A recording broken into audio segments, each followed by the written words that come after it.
people want to take pictures, you know. It's been great. I'm loving it. Let's go.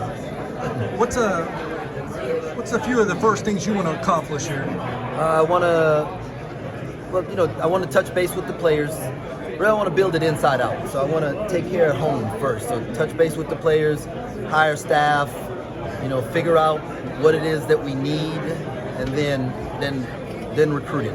And Nigel Pack was a first-team All-Big 12 player. Just thoughts on his game after seeing the last 2 years? Oh, he was a terror to scout and to try and figure out how we're going to slow him down. And he's a terrific player.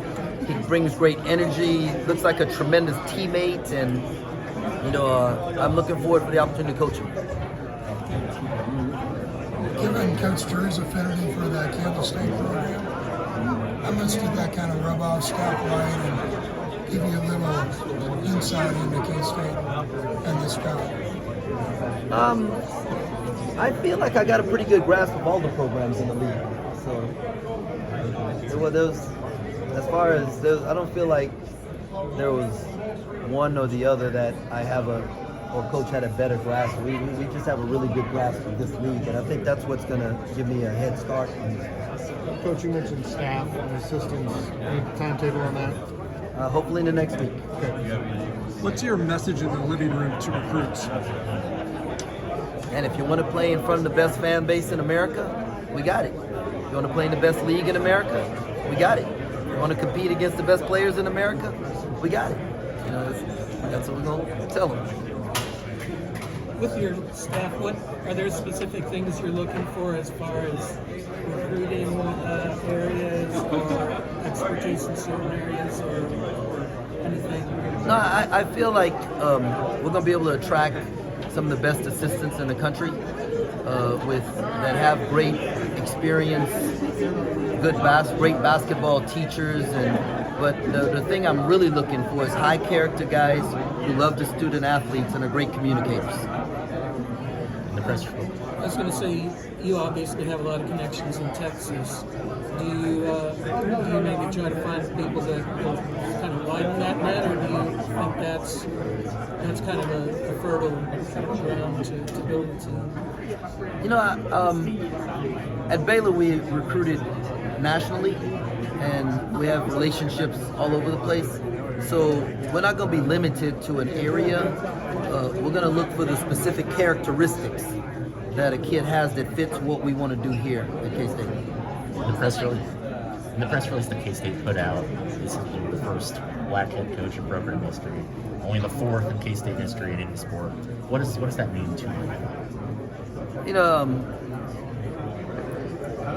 That actually gave me goosebumps when someone that I'm really close to called to tell me about it as I was trying to research the job.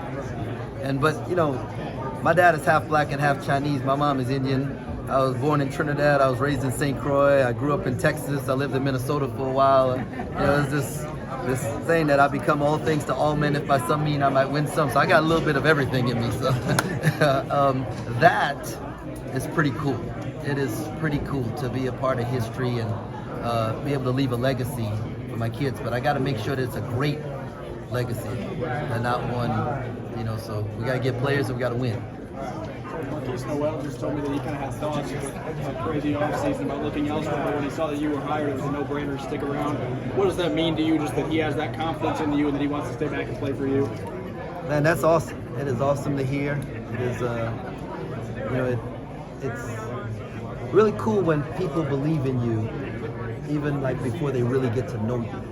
And that's just a testament to what we were able to do at Baylor and the reputation that was developed. And when we competed against these teams, these kids got to see who we were and what we were about. So I'm excited. You talked about getting players. How familiar are you with the current roster, and what are maybe some areas that you think? I'm very familiar with the current roster. We have to sit and evaluate and get to know these guys, who they are as people, a little bit better before we make any decision about what we need. How do you understand the values and priorities of the K-State's fan base specifically?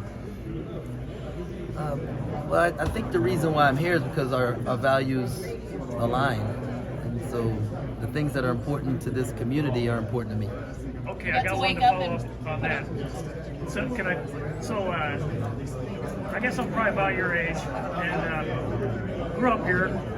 And when I was a kid, K-State used to beat KU routinely. The last 30 years, that has hardly ever happened, and that's a big deal to K-State fans. You got this juggernaut 90 miles down the road. So how do you beat them? I didn't get hired to beat Kansas. I got hired to win a Big 12 championship. Okay, so at Baylor, we would say we could lose to Kansas twice and win the Big 12 conference if we beat everybody else. So we're not going to get up for one game a year or 2 games a year. We're going to get up for every game, and we're going to treat every opponent with the type of respect that they deserve, and they're going to get our best foot. If what happens in the outcome will be the result of the work that we put in, but that's not going to be our Super Bowl. I know you've got strong connections, recruiting ties in Texas. Do you have any up here, Kansas City, Wichita, anything around the area yet that you can draw on? If I don't have it, the people I hire will. And so I think we're going to be covered there. But we did have this one kid named Ishmael Wainwright who plays for the Phoenix Suns. Yeah. So we've had some success in this event. Coach, you woke up today, you got to put the power cat on, the purple tie. How's it feel? Awesome. I mean, like awesome. Purple's my wife's favorite color, so like I won.